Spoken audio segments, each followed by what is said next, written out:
right. I am live. And this is just great because it's been a while.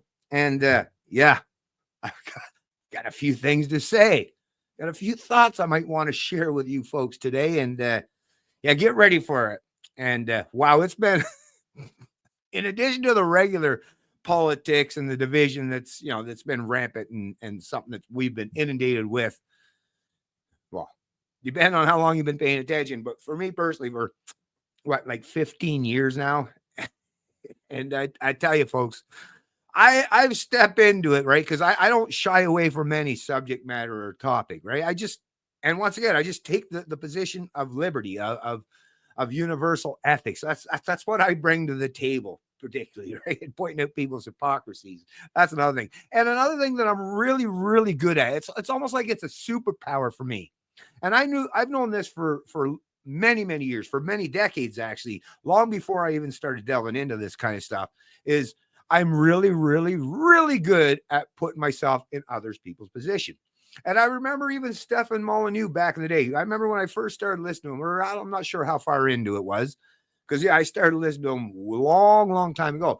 But I remember even him, one of the greatest things that he said that I thought was when you're talking with other people in terms of these contentious issues or subject matter, right, or topics, is, yeah, but what about me?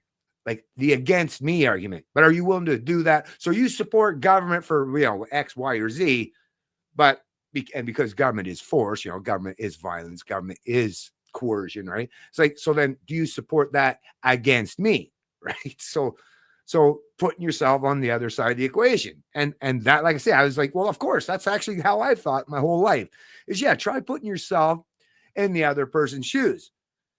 And yeah, I actually waded into, because I like Dave Smith. I love watching his content. I think he's a great spokesman for liberty. And of course, there was the whole Dave Smith, Douglas Murray debate, I guess, if you want to call it that. But either way, let's just go with debate, right? And the one thing that stood out to me first and foremost, well, I guess everyone else, I agree with the whole thing with the appeal to authority and the appeal to some international body of law or organization, which is so funny because would Douglas be appealing to the ICC because they have they're an official international recognized body that determines law and all. Well, isn't there arrest warrants out for Bibi, right? Netanyahu. Once again, I don't not pick sides. I'm just pointing out some of these things, but it's hilarious how the amount of, like I say, I could delve into any subject matter, and it's just one that has come up. Like I say, over the 15 years, all the topics, all the subject matter, all the stuff I've dealt with. I got to tell you, there's only ever been one particular subject matter that, as soon as you dive into it, it's like, well, you get ready because you're about ready to grab onto that third rail and you're going to be in for a shock of a lifetime, right? And it really is anything that has to do with Israel and Palestine. That's the area where I've had people that we're in full agreement. We're buddies. We're fellow travelers. We're libertarians. We're like singing Kumbaya, right? But the minute that particular subject matter comes up, it's like, whoa, not just a point of contention, but immediate cause for cancellation or to sever a relationship. It's really, really weird. But once again, you don't even have to go. This is the part that I find most disturbing is forget about, even if you don't care what Dave's opinion is, or you think he's a loser or a non-expert or whatever, even myself, who cares? But can we at least, I love the fact that someone was wise enough to put that video out there. And actually, I probably should play it with Douglas Murray actually taking the opposing side of the lived experience debate. Because as we know, like that's what the left, that's what the authoritarian left, that's what the identity politics, that's the woke crowd, right? That's the postmodernist type is like, it's my truth. Like it's my lived experience. And Douglas Murray, I had totally forgot about it. But like I say, that's the beautiful thing about some geniuses that are almost, I think, on the spectrum, really, because they're like, oh, I remember that. I'm actually pretty good at it most of the time, but some people are even better and superior to me. But yeah, bringing up that video where Douglas Murray is literally taking the opposing side. So, I mean, come on. Can we at least admit, like, and just like what I put on X, okay, Dave and most principled libertarians. What it is they take the principles of liberty, right? Add in ethics, which actually is kind of baked into the cake. But I mean, even if you have to step outside that and just go to the branch of philosophy in terms of ethics and universal ethics, right? Even if you want to just leave Christian morality aside, let's just say universal ethics, right? That's the standpoint or the stance or the starting point for most principled libertarians. That's where we start from. You know, the subject matter matters, obviously, the particular place and all these facts matter. But the most important thing is I'm going to be consistent in my morality, in my promotion of ethics, right? Which is to not use preemptive force or coercion. So, you know, folks, you know, right? Hey, hashtag taxation slap, by the way. But anyways, but it's like, that's all it is at the end of the day. And the fact there's so many people that get outraged and irate and just so willing to like go after libertarians, like really libertarians, just for pointing out the fact that, yeah, no, killing innocent people, like no matter what your justification for it is that's not cool. I'm sorry, I just can't agree with you there, right? And for the people that, well, it's just part of war. Well, okay, well, if you accept that that's just part of war, then okay, then apparently it's just like you're nonchalant about the fact that there's a lot of innocent Israeli people who have died, right? Apparently their lives don't mean nothing either. But no, you know damn well you wouldn't even say that for the Jewish or the Israeli people who have died needlessly, those innocent people. I'm not hearing people making that same excuse. Well, hey, it's just war, man. Suck it up, right? It's like, no, nobody's making that case. So once again, that's the difference between libertarians and someone like Douglas Murray is, yeah, he's good at argumentation and he's a relatively smart guy, but he's also willing to completely skirt or go around any principles to present his case. And I'll admit he makes a good case and a lot of people are falling for it. But it's like, okay, but then let's just admit that it's just might make right and fuck anything in terms of universality when it comes to morals and ethics. It's just, let's just go back to the state of nature. Because as I've said so many other times in the past, is either we all got to get on board that we accept that ethics matter, right? Or we'll just go for it's a free-for-all and then just stop with the fucking facade of pretending that you care about law or morality and all this shit. Let's just admit it. It's hey, I want my team to win. Because I'd actually respect these people if they would just own up to that's the stance they're taking. Hey, it's my tribe, or I align more closely with this tribe against this tribe. So therefore, my heart, my empathy, my compassion, it only goes one way. It's a one-way street. Okay, whatever, man. But just fucking own up to it, right? Own up to it. Anyways, I'm going to play that video just for the hell of it. Just for the hell of it, folks. This is going out live, right? Yeah. Okay, cool. I just wanted to make sure everything is good over here. Because weirdly enough, I'm not seeing what I normally would see up in the corner there. But anyways, whatever, it is what it is. It is what it is. That is a strange thing, though. Well, okie doke. All right. Let me show that video, folks. Let me show that video. Do I actually have this? No, I have something else presented. So let me bring that one on. That was on my Facebook. The Facebook. So let me bring this on here. You find folks. Oh, by the way, I hope everyone's having a great day today. In spite of it all. Hey, you got to do what you got to do. Try your best to keep yourself in a decent mind space. Step away from the keyboard from time to time, as I do, which is why I don't go too crazy on the things. Because yeah, my sanity matters to me and to my family too, right? But anyways, let me just present here. Oh, I got to stop this one first, I guess. So okay, just remember that I stopped that one though. Okay, let's do that. Share screen. So here, without further ado. I'm not arguing against Douglas Murray. Let's just leave it up to the man because I think he does a pretty good job, actually. Kudos to Douglas Murray for making a great argument, actually, that debunked his newest argument. I think he did a great job. So, like I say, without further ado, let's just go with it and let Douglas make his own counterfactual case against himself. Okay, here we go. Have you been to the crossing points? I really resent that form of argumentation. When were you last there at all? Sure. I really resent it.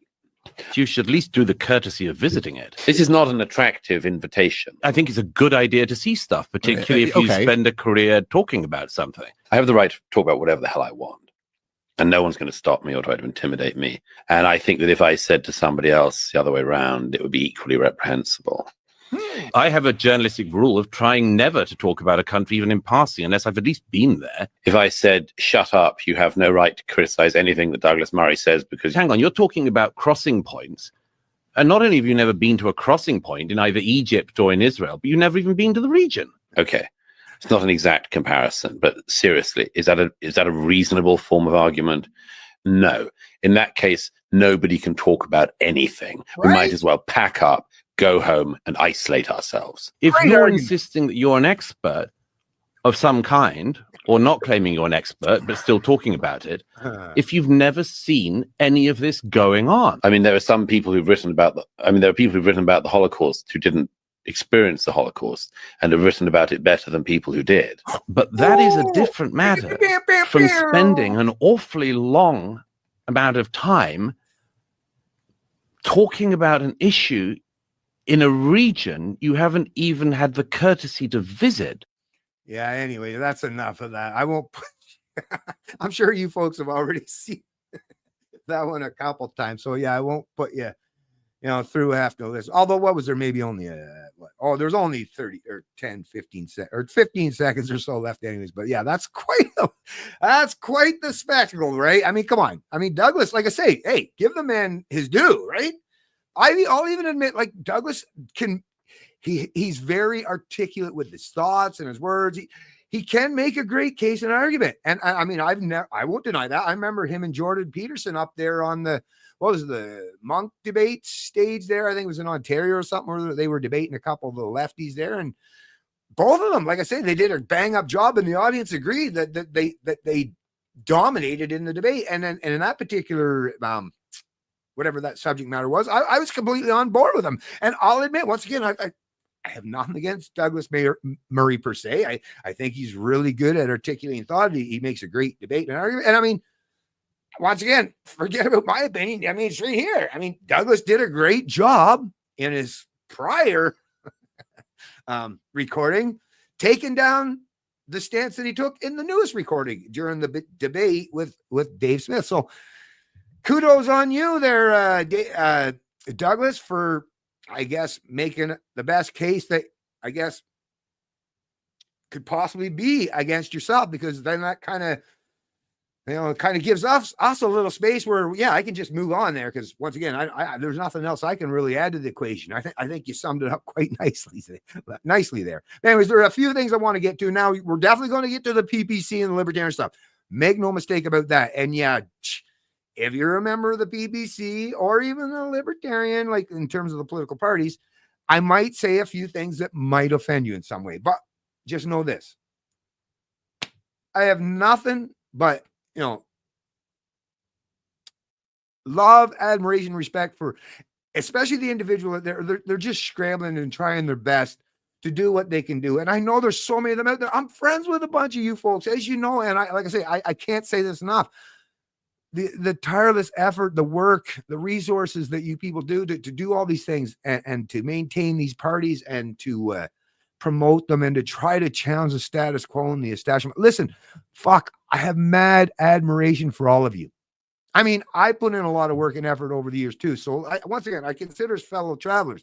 But that's the thing. If I consider you a fellow traveler or a friend, the onus is on me to be honest with you. I'm not just going, and even as a dad, ask my two boys, right? I'm not just going to, pat your back and soothe you with lies, because I know that might be a short-term thing that will be beneficial to you in the short term, but I know it's detrimental to you in the long term. And that's the same idea that I have in terms of speaking about these things so blatantly and so honestly is, listen, it might hurt your feelings for a moment, but hopefully in the long run, it'll all work out. Anyway, so let me just, like I say, before we do get to that, I want to point out a few other things. There was a few other things actually that on my social media that I did want to put out there. Actually, should I do this one? Yeah, why not? Or should I? Yeah, why not? I was sharing this and a bunch of people seemed interested in it. So yeah, let me share this with you folks. Okay, let me present. because this, I like I say, I try my best to help. I try my best to help. Okay, so here we go. Here we go. Let me make sure that that's up on the screen. Yeah, sure, there. It is there. So anyway, so this is my Canadian Libertarian Facebook page. And as you folks know, I'm all over. Oh, and this is being live streamed to Facebook, to X, and to YouTube. But out of all the platforms, I've been on Facebook the longest, for sure. Like continuous, ongoing, and the amount of resources, material, videos, document, just wow. Like I say, the amount of material that's on my Canadian Libertarian Facebook is just wow. It's vast. It's massive. Anyway, so I thought, you know what? Because I use it all the time. I use it all the time. It's like, well, maybe other people, I'm sure some of you probably know this already, but for those of you who don't, so if there's anything when you're on my page and you want to get access, instant access to all the tremendous amount of resources and information on my Facebook page, this is all you have to do. So anyways, here's what I put. For well over a decade, I have amassed a gigantic amount of source material from a myriad of past and present libertarian, anarchists, voluntarists, subjectivists, thinkers, as well as some from classical liberal and conservatives who also promote liberty in some capacity. It is really easy to find all this material in just 3 simple steps. All you have to do is, and so what I put is there, click on it. So all you know, everywhere you go on Facebook, up in the top corner, there's always these 3 dots, right? Well, just when you go onto the main page, the main landing page, when you go onto my Facebook page, you'll see those 3 dots. You click on those 3 dots and this will drop down. Oh, right. This thing here will drop down. Then once you've done that, just click on this search. So boom, hit click there. And then once you're done, all you have to do is just type whatever you want. Once you hit that search, a box will open up for you to put keywords in and just type in whatever keywords you want. Taxation, like, wow, are you ever going to get a lot of stuff for that? Statism, tremendous. But even in terms of economics, right? Any term, the bank, central banks, right? Bank of Canada, the Federal Reserve, and like I say, housing market, right? Mention those keywords. Inflation, type in inflation. Like I say, you'll get instant access to a tremendous amount of information. So I did want to, like I said, I did want to make sure to let you folks know that that is a thing. And it's something, like I say, it's been up there on my Facebook page for quite some time. And well, it's been there for a long time. And I want to make sure that you folks know just exactly how to get those resources. Anyways, before I continue, I do want to see there's a couple comments here already. Yeah, Doug Murray sucked on that interview. Well, once again, Peter Andrews, I just, and thank you for joining the live stream. Like I say, I got nothing against Douglas Murray at all, right? He does come across as a little bit pompous and arrogant, but that's predominantly because he does come from a part of England that, that's very posh, upper class, right? I mean, Britain is very class-based, as we're well aware. So he can come across that way. But I even hear people that would say over the years, like, talk about Stefan Molyneux. Oh, I don't listen to that guy. He's so arrogant. Because even Stefan Molyneux has an air of arrogance about him and the way he talks. Now, I can't use that as a means to say anything bad against whether it's Molyneux or Douglas Murray, because that's not an argument, as Stefan Molyneux would say himself. Not an argument. You can't just go by the fact that I sound like posh or pompous or arrogant. That's not an argument. So I agree. That's not an argument. But once again, Douglas himself proved by taking the opposite position in a prior exchange with someone that he's not consistent in his principles. Otherwise, you would be consistent in your stance, right? You wouldn't take both sides of the issue, right? Just to try to own your opponent. That's the thing. Well, I mean, you can, and it can be effective, but it kind of removes that principled position that you're taking and does kind of lower your credibility, at least to a degree. But yeah, thanks there for chiming in there, Peter Andrews. Hey, Lamnot, what's going on? I'm not an expert. I can't comment on the I know. I've seen that one sometimes, dude. That's hilarious. This is the thing, right? It's kind of crazy. It's kind of nuts. Like, like the appeal to authority, especially in libertarian circles. Like, well, of course, that's kind of, we're not a big fan of the appeals to authority. I mean, think of how many examples, not just throughout the past, but even in the modern world, in terms of COVID, even of the whole constant appeals to authority, and how, that was proven that all these experts and the authorities, were either woefully or inadequately informed or lying their fucking asses off. I don't know. You pick whichever one it ended up being, but yeah, it had to be one of the two or something because they got it all wrong completely, right?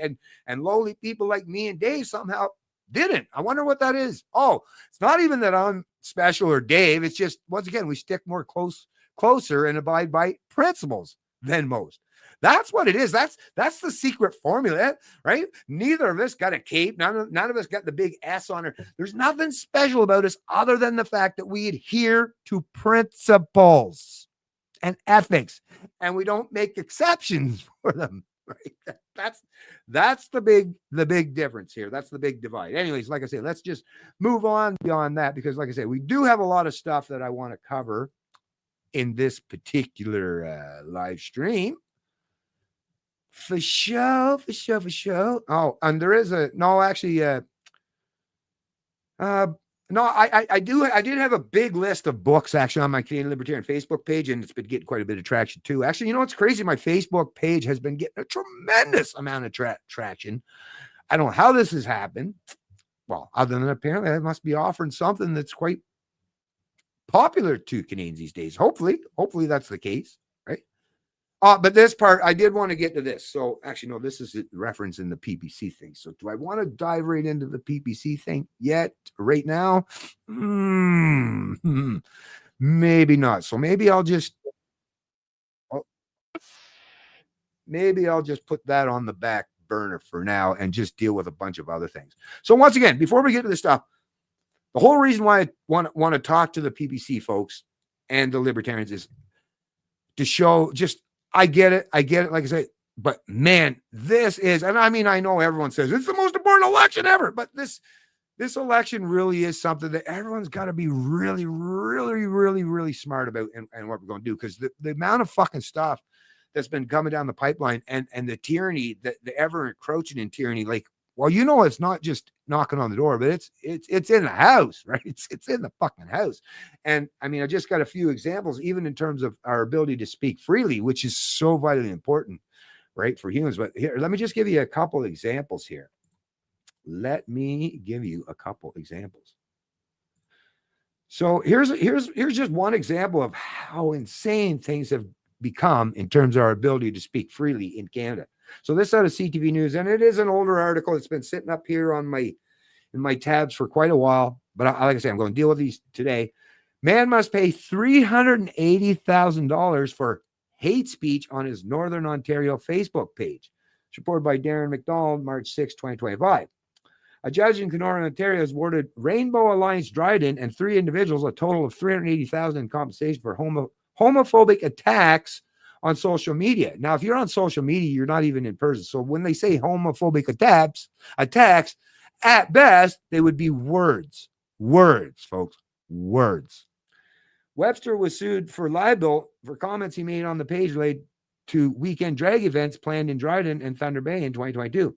Performers in Dryden included one of the plaintiffs, Caitlin Harlan, co-chair of Rainbow Alliance Dryden. Harlan discovered Webster's page on Facebook page September 17th and read a post from Webster that said, among other comments, now think about, this is how terrible of a thing this man said.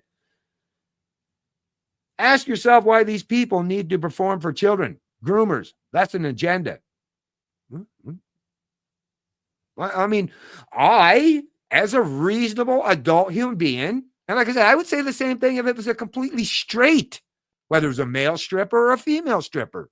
Even if they were 100% heterosexual, I would ask, what the fuck are you doing stripping? Or I don't know, even reading sexually related material, or even doing any of the things that they do to children. What is it with children? What's the point? Like, what are you doing? What are you doing? What's the reason? Is that not a valid question to ask people? Right? Now, add in that groomers, it didn't say that this person didn't say that he knows with any proof that there's groom. He just used, to me, is what I'm seeing is that it could have even been a question mark, but the guy didn't put the question. Or, well, actually, I guess if it's just a period at the end, I guess he wasn't asked a question. But just by saying, just uttering those words, Right now, let's see what else was. People respond to Webster's post said that anyone associated with the drag events were pedophiles, were mentally ill, were a danger to society that should be hunted, and were grooming, sexually exploiting, or otherwise abusing children. The court decision said. People responding. Well, did they all get charged? Because based on what this is saying, is people who were responding. Well, did they all get charged with hate speech too? Right. So that's the thing. So if people say things, right, that you disagree with, is that where we're at in Canada today? Because I got to tell you, doing these things and charging people $380,000 for saying some words on the internet, well, it's not going to put them in the place you want them to be. They're not automatically going to become lovers of people who dress in drag or trans people or whatever. So what is the purpose of it? What's the goal here? Right. Anyways, maybe I shouldn't even bother. Yeah. Anyways, yeah. Let me just, like I say, there's a few of these, so I'm not going to get too far into them. So there's that. Let me bring this one on. Yeah, actually, I'm just going to go quickly through these here. Okay. And where did that go? Where did it go? There we go. There we go. Check this out. And this is from the Tyee. I can't say with any amount of certainty, right? But I'm fairly certain. Someone correct me if I'm wrong, but it's possible that the Tyee is one of those publications in Canada that the Trudeau Liberals bailed out or were forced to subsidize in some way, right? But look at this. Look at this. Look what's coming out of here, right? And X threatens our democracy. Canada should ban it. The risk of election interference, misinformation, and attempts to support a U.S. takeover are too great. So this is reported by David Klimenhaga. But so this person is saying there's a free speech platform where you can say things, right?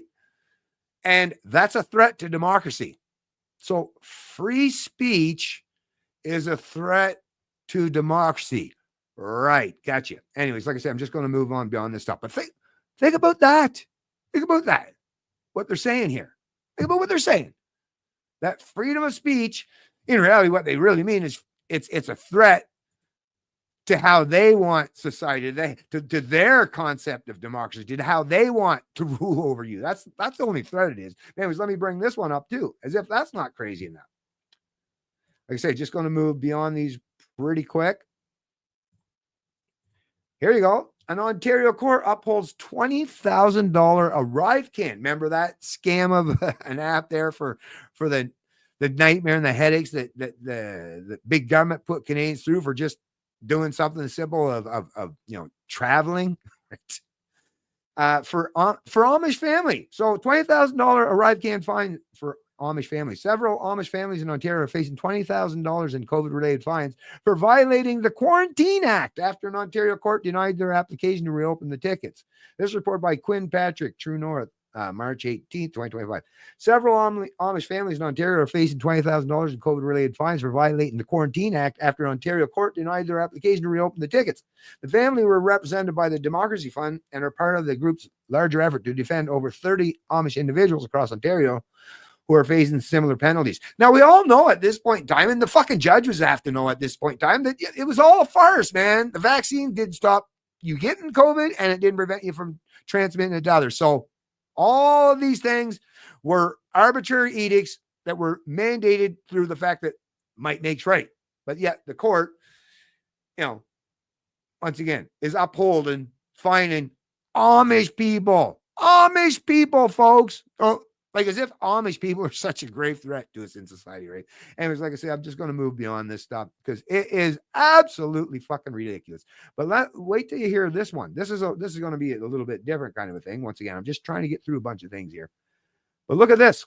Look at this, folks. Here's your not just your socialized healthcare, but my government's there to protect me, man. Right? Okay, well, this has come from Blacklock's Reporter, and shout out to the fine folks at Blacklock's Reporter, because you're probably not going to see any really good reporting like this outside of a publication such as Blacklock's. Once again, really appreciate what they do over there. Okay, here we go. Where did that go? Where are we at here? There we go. Okay, so this was reported Wednesday, March 26, 2025.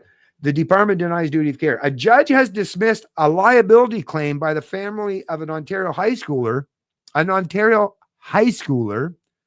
who died weeks after taking a COVID shot. The Department of Health had no duty of care to individual Canadians inadvertently harmed by pandemic measures, said the court. A possible side effect of receiving a COVID-19 vaccine was death.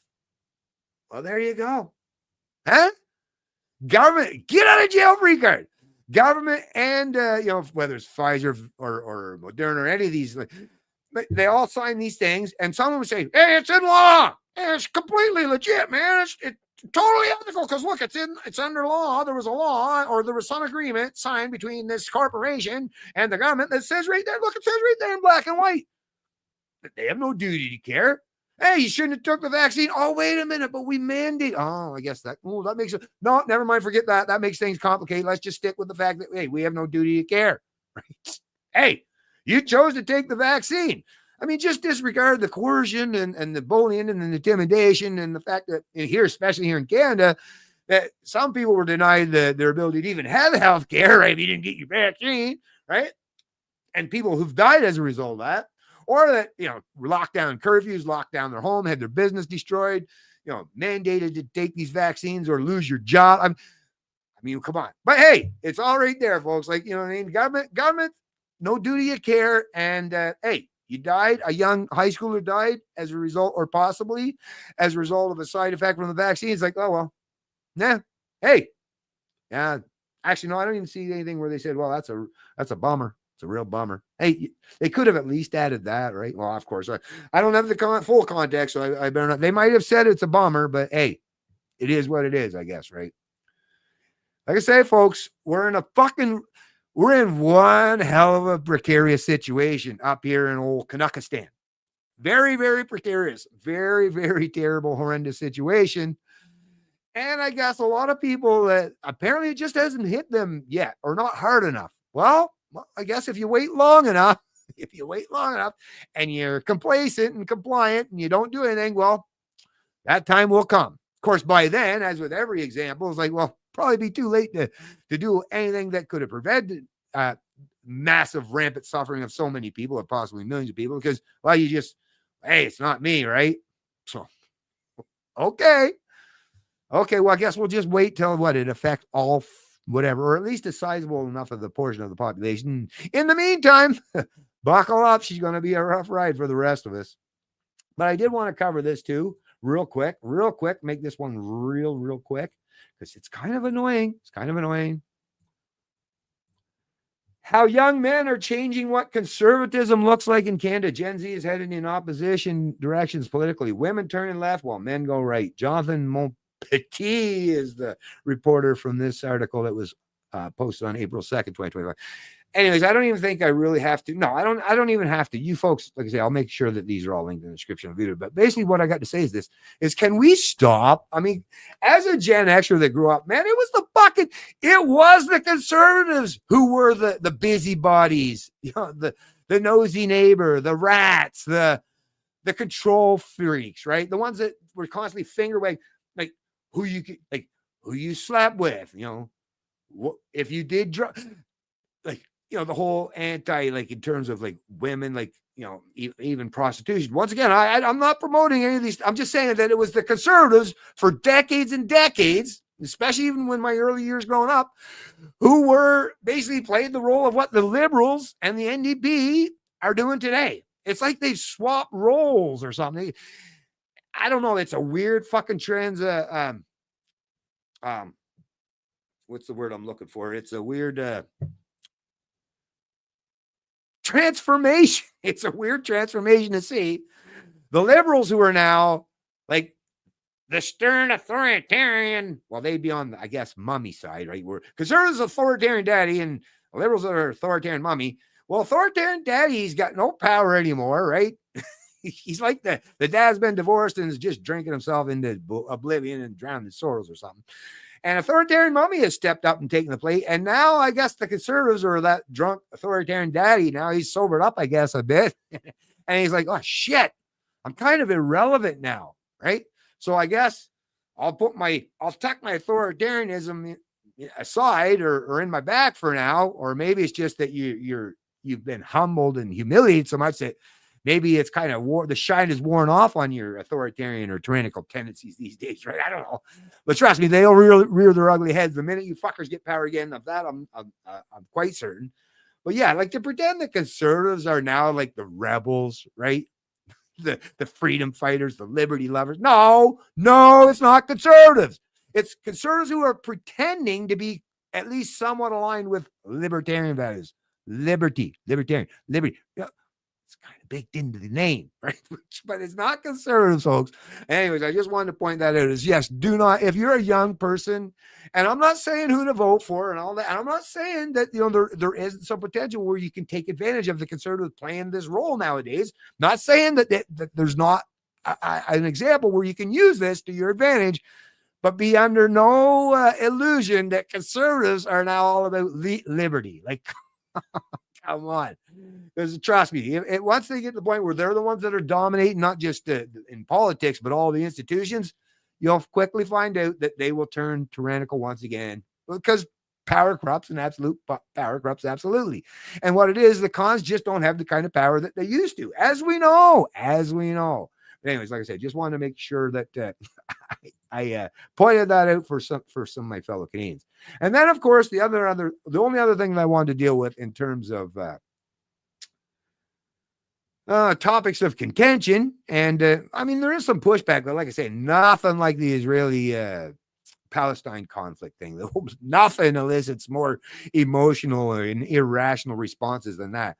But even something as simple as talking about demographics and the blatant demographic divide, it's unavoidable and undeniable at this point. And the people are trying to deny is like, listen, I get if you don't identify as one of these people, and I even preemptive before I even put down anything where I'm talking about demographics. I'll even say is if you don't identify in this way, or this description that was being painted out of this particular kind of boomer, if that doesn't seem like it's you in any way, then just move on and don't take it personal. It means it's someone else, right, that we're talking about, right? But you can make a generalized statement, even in terms of demographics, and be 100% correct. And once again, we can get into the nuance of the conversation, but don't come at me and act like as if that I've just got like some hate on for boomers. I really don't. Matter of fact, some of the greatest people in my life. Well, as you folks know, I talk a lot about my wife, my grandmother and stuff. But I got to tell you, my stepdad, and he's my stepfather. My real dad, he passed away when I was 17. But my stepdad, he's a boomer as well. And I got to tell you, I love the man. He's awesome. And there's lots of other boomers in my life that are great people as well. This is the thing. But there are a lot of other ones. And like I say, these are the people who have had the power of the purse because of their outstretched voting abilities, because they are such a huge demographic in comparison, in particular for us Gen Xers, who have always been at the minority side of any vote equation, right? I mean, boomers had, like, on average 5 to 6 siblings. Gen Xers on average, like 1. So yeah, just by the power of numbers, boomers have been able to rule over the roost, even again for the Gen Xers, who are the next generation after them, but they still continue to be able to predominantly rule over the roost because of their outstretched power of numbers. Now that there's Gen X, millennials, and Gen Zers, so there's 3 generations below the boomers, that can change. And I do think that is changing and shifting now, right? But I'm still going to point out the reality. And once again, just don't shoot the messenger. If this doesn't describe you, then just don't take it personal. But yeah, let me just bring this up. And like I say, we'll get to the real meat and substance of this live stream very soon. Just give me a second here, folks. Because like I say, this is actually important. Rather than talk about red versus blue, or Pierre versus Carney, or Jagmeet, or whatever, this is what matters, because Pierre Poilievre or Trudeau, none of these fucking politicians, they're just one person. The country did not get where it's at today because of a single politician or even a single political party. No, it's because of the people in this country, right, who are supporting this stuff. Because the status quo is the status quo. The establishment is the establishment because it's been sustained and maintained for a long time. And the reason why that is because there's a sizable portion of our fellow cohort of people in this country who greatly benefit from this big, gigantic, monolithic government who picks winners or losers in the economy. And they happen to be on the winning side of that equation. So are they going to shoot themselves in the proverbial foot? No. Like I say, I understand rational self-interest, but I'm just here to point that reality out. Don't get mad at me for pointing out the fact that I know why you're doing what you're doing. And you can lie about it all you want, but it's not going to change that reality. Matter of fact, it just puts us further at odds. Anyways, first reading, the boomer millennial divide defining the Canadian election. Without seniors flocking to the Liberals, this election would be a cakewalk for the Conservatives. This is reported by Tristan Hopper, March 27, 2025. Top story here. Okay, so let me just pause this here. Okay. In a near unprecedented phenomenon for any Western democracy, the Canadian election is shaping up into a battle between young people who want a conservative government and seniors who want to retain a progressive status quo. Let me just say, it's not that they want a conservative government, it's just they're perceiving the conservative government that's the only thing that's in opposition to the establishment. What they're against is the establishment, and they would love to have some of those social and economic freedoms that has been denied to them. And under the current political landscape, they perceive the Conservatives as the only one that's even remotely putting that on offer. So just to clarify things, right? This is the exact reverse of how these things usually go, and is indicative of a Canada in which younger cohorts have been disproportionately impacted by wage stagnation and rising unaffordability. Of course. A Leader poll released Tuesday found that a recent surge in support for Liberal leader Mark Carney is being driven largely by seniors, and that if the election was decided solely by younger voters, it would be an easy Conservative victory. Poll respondents over the age of 55 were the single strongest cohort for the Liberals, polling higher than any other demographic except for Atlantic Canadians. And my goodness. But that's the thing. Atlantic Canadians, this Atlantic Canada skews very old. So and a lot of those people would predominantly be, watching, consuming CBC, CTVs, right? The establishment. So you're still really talking about a lot of older people, right? Among seniors, 52% indicated their intention to vote Liberal against just 34% leaning Conservative. So once again, they are actually pointing out that it is seniors once again. So come on, boomers. I mean, you've had a good run. And once again, I'm not even saying that it's all directly your fault. A lot of you, just by happenstance of the time you were born in and the way geopolitics, the way, like the fact that there hasn't been a major war and the reset of the economics, the New Deal, the New Deal back in the day, and all the and central banks. Once again, you were just fortunate that you were born. I get it. You found yourself at the time when you're growing up, born in like a golden era, golden age. Not your fault. But what you do with that, and once you get old enough that you realize that, like I say, come on, as a boomer, like if you're 60, 70 years old, don't pretend that like you haven't lived long enough to realize that, well, it's kind of strange that house that I bought in 1960 for $30,000 or $20,000 is now worth 1.5 million, right? Now I've done a few upgrades, but not really that many, right? It's like, come on, that.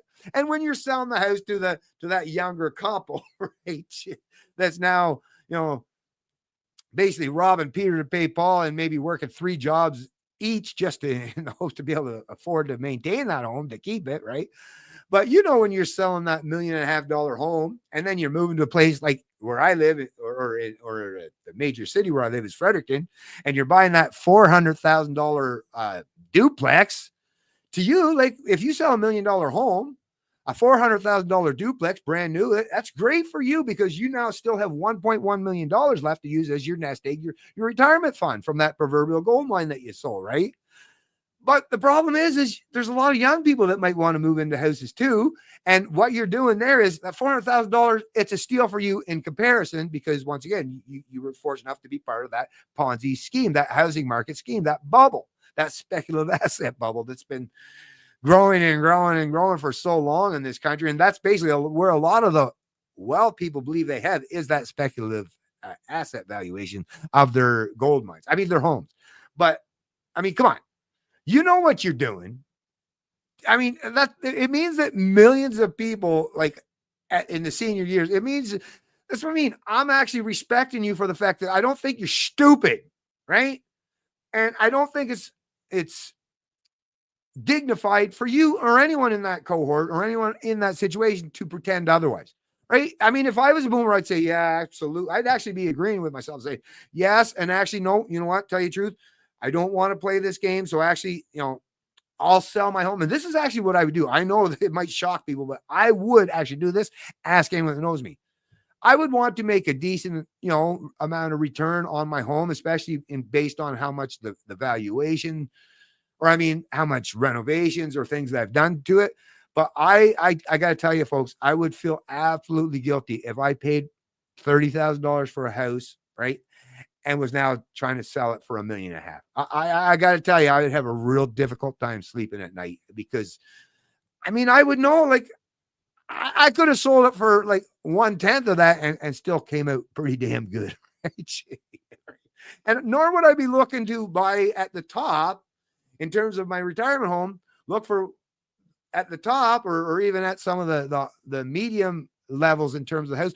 I'd be happy and content to just, move into a place that's, small enough that I can get around, easy to heat, easy to maintain, and not look to spend a tremendous amount of money, right? I would be looking at living actually a fairly, relatively normal type of lifestyle. That's the thing. There's a lot of the boomers out there who think that not only did they get to benefit themselves economically for decades on end, but they somehow think that they're going to be able to retire and continue to be able to live basically along the same lines and that kind of lifestyle that they did even back in the day. Like, that's very utopian. I just got to point out that sounds very, very utopian.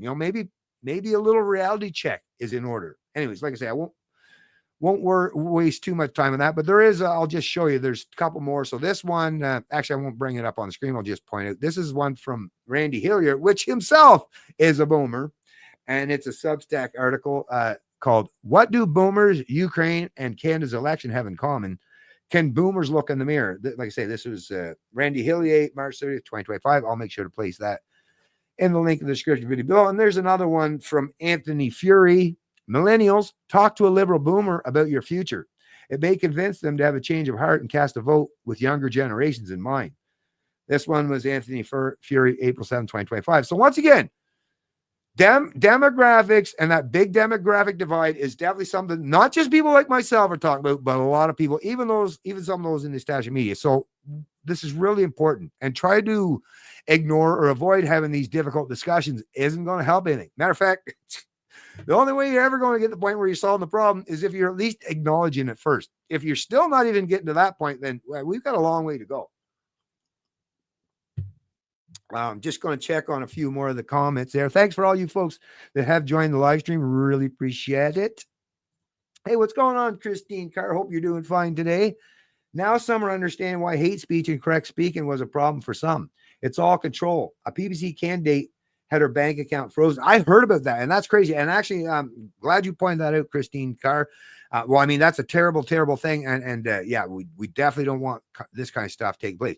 But in terms of bringing up the PPC thing, once again, I love you folks out there, and some of you PPC supporters. Once again, we're friends. Don't hate the messenger, but I just got to be honest. This is how I function. It's how I operate, and I'm just going to do it. So without further ado, let me just bring this up. And I saw this, I believe it was on X. And because, the PPC folks are really getting out there and trying to get Maxime to make inroads some way. But I don't know how that could possibly happen. And I'm just going to give you an example why, like I say, for any average Canadian, right? Any average Canadian, even if you don't support the establishment, like me, right? The establishment people will definitely be against Maxime and the PPC. But even for non or anti-establishment people like myself, or I once, well, I guess I would still be considered a founding member and a major proponent and supporter of the PPC. So, I mean, come on. I mean, it's not like I got anything against the PPC. I try my best, but I have to be realistic.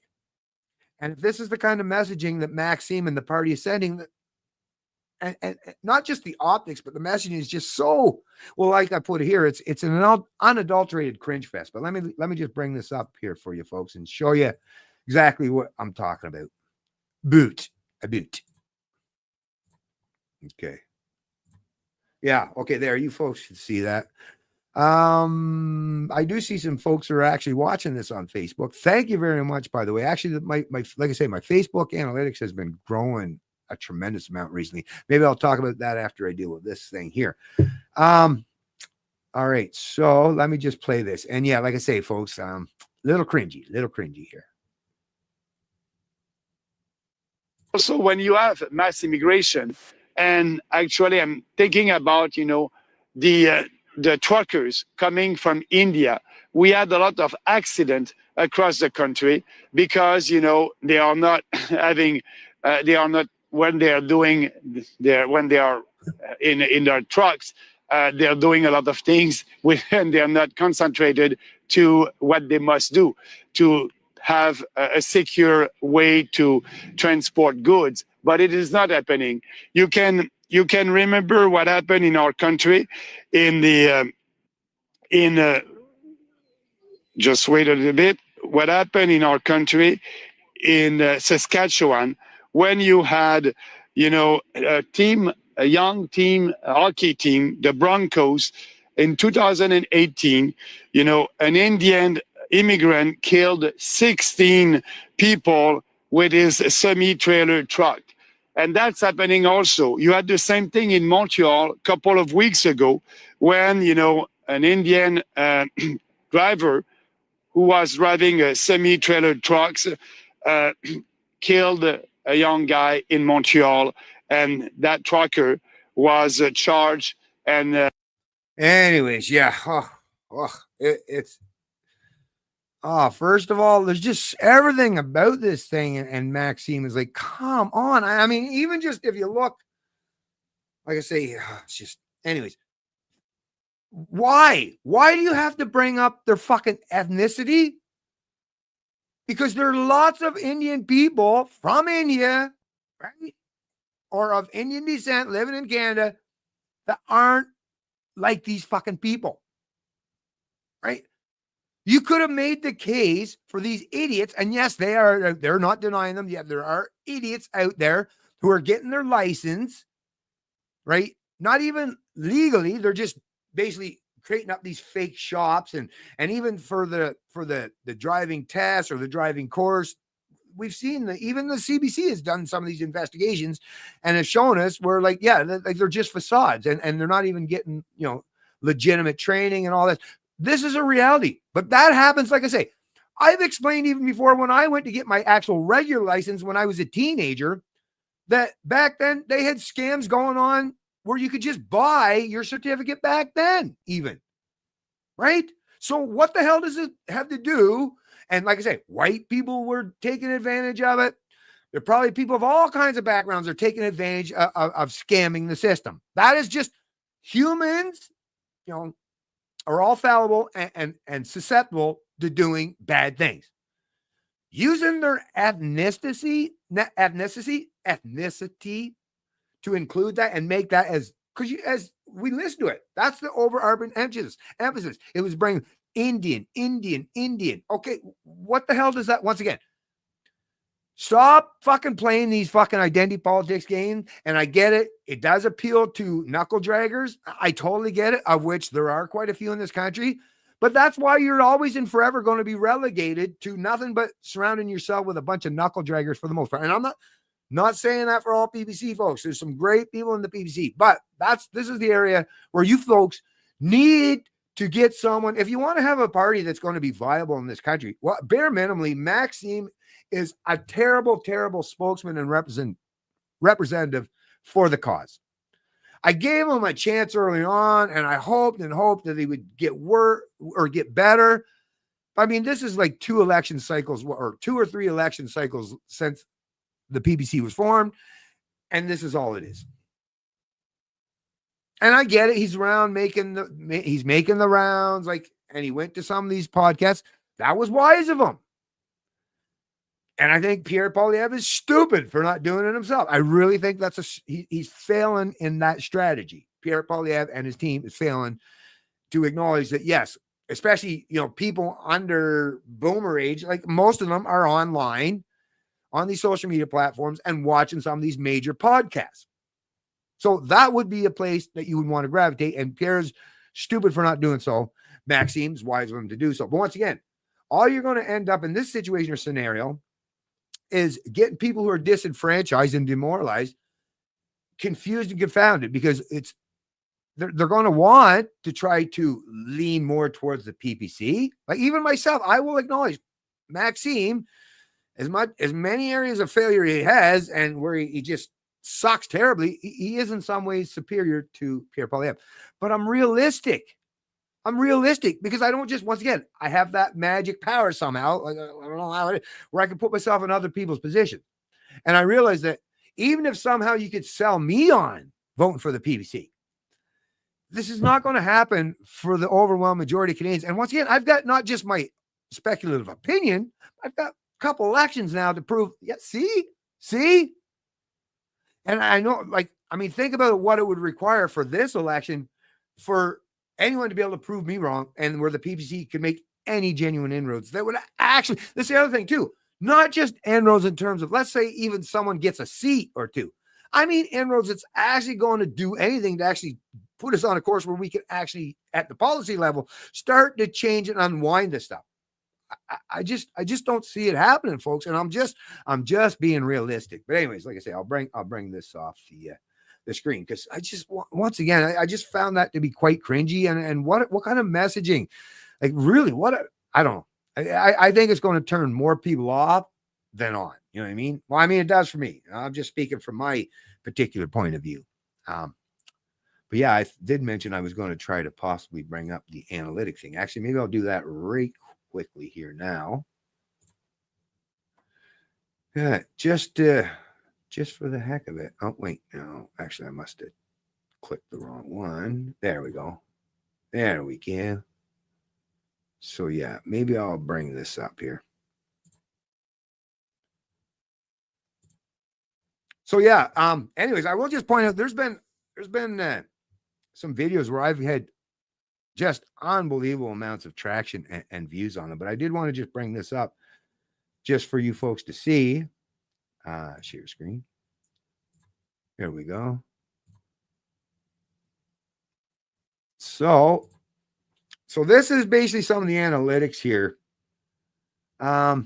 These are just a couple posts recent, as you can see. But here's what's amazing for me for the last 28 days. So apparently I've gotten in the last 28 days, 736 views, 398. My reach has been 347,000. Content interactions is 14,462. And I've gained an extra 430 followers in just a mere 28 days. So what that's saying is 736 views and a reach of 347. That means, hundreds and hundreds of thousands of Canadians. And I did check that, yes, they are predominantly Canadians, are actually engaged and interactive. Now, I noticed this myself, even that my Facebook page has been kind of taken off and blown up in recent times. And I like to think it's because I'm putting up a lot of great content out there. And I do appreciate all you folks who do frequent my page. And I'll just invite anyone else who's maybe not familiar with it now to check it out. Because once again, I know some people, especially if you're younger, is like, Facebook, oh, that's for my mom and dad. Yeah, I'm not saying to sit and hang out on it all the time, right? But I'm just saying it's a great resource for material, especially as it pertains to human liberty and what that even means or entails. And like I say, it's all out there and free. I offer it free. And a lot of the information, like I say, you can even download for yourself and share with others. So I just wanted to point that out for you folks. Anyways, that at least in terms of social media, I am getting some traction here nowadays, and some of it's good, some bad, but the traction alone, the engagement is what matters most to me. At least people are talking and engaging, which I think is really important. Neo-Acadian project and the slippery socialist slope to communism continues. Aren't you right there? Exactly. What's going on? What's going on? Suspected spam caller. My God, I get a lot. I don't know about you folks, but spam, holy fucking spam calls now on my cell phone. Just unbelievable. And my wife too, just nonstop spam. Now, I don't mind eating spam. I know some people don't like it, but I actually like it. But I don't care for the kind of stuff that comes across on your phone. And the slip. Okay, yeah. Numb Canadian. That's a pretty that's a good username. I guess numb would be I'd probably be pretty good right about now to be numb, actually. Kind of help you get through things a little bit easier, right? Anyways, it will be great if one day people understand that government system as it stands is outdated, obsolete, and beyond repair, corrupt, fraudulent, and tyrannical. Oh, I agree 100%, and I'm Canadian. And yeah, well, we can both, or I guess we can all hope for that day to come, and hopefully sooner rather than later, right? Get the Canadian state out of trans ideology. Gender identity is nonsense. Only Canada has men in the women's cricket team. Women deserve better. There are no leaders in Canada who know what woman is. I agree with you. I mean, even Mark Carney get caught up there. This is the thing. All you have to do is be principled enough to say, yeah, there's man and woman. And then nobody can catch you up. But see, these politicians, they got to you can see it when they're trying to answer the question, that the little hamster wheel just fucking squealing, right? But they're like, how do I say this in a way that I can lie to these people and lie to these people, but they'll all believe me? I don't. Sadly, though, they're a fair or sizable portion of the population that I don't even think they actually fall for it. I think they actually just vote along. Not that they believe that what their politicians are saying, because I mean, I just can't imagine that Canadians are that stupid. But no, what most Canadians vote along is rational self-interest. If the Liberals in power is going to benefit them personally, yeah, they're probably going to vote for the Liberals, right? This is the problem with growing the state, with growing government, with having such a massive bureaucracy and public sector. I mean, in Canada, there's over 4.1, or was it 4.1, 4.2? I shared those statistics. Once again, you can find them on my Canadian Libertarian Facebook page. But there's like over 4 million people who work for the government. And that's just directly. So, there's at least 4 million. And think about it. The Trudeau Liberals, or even the Conservatives, or whoever wins these, is most of the time it's what, 6 million-ish? That gives these parties that especially under our first past the post system, gives them the ability to form a majority government. It can become off as little as 6 million votes, or even slightly under 6 million votes. So if there's already 4, you're 2/3 of the way there just by the fact that the government workers are going to vote to not lose their careers, their jobs, or their livelihoods, right? So there's, like I say, just rational self-interest, which is something that libertarians understand instinctively. So it's rough. It's really rough. And we're highly outnumbered, especially for those of us who genuinely care about liberty. We're massively outnumbered. And I just have to be realistic like that. Fuck, you don't think I would love to be able to tell myself or even tell you that, no, man, we're in the majority? I would love to be able to say that. I don't like always being in a minority, although sometimes I do actually. Yeah, no, let me correct myself. Most of the times I actually don't mind being in the minority, because I come from a heritage of where I've raced, a lot of times. I have a racing heritage, drag racing predominantly, but racing of all kinds of machines. I just love going fast. But yeah, usually when you win, or even in team sports, anyone that's in any of these things or any competitive endeavor, yeah, the winner is always and forever always going to be like one. Only one person can win, or one team, I guess, if you were playing on a team sport. Well, it's still a singularity. It's still one, right? One team or one person. It's not that the majority of teams win. Right? So there's some areas where, yeah, you want to be in the minority, but then there's other areas where you don't.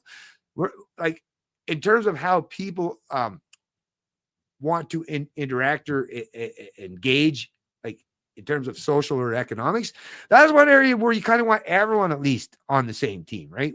Where we're all at least agreeing, let's not use preemptive force, violence, coercion, or theft.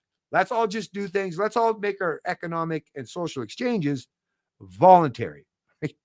Which is what libertarians do. And once again, but we find ourselves, sadly, in the position of a very small minority. And once again, you can deny it all you want, but it isn't going to help the fact that that is the case.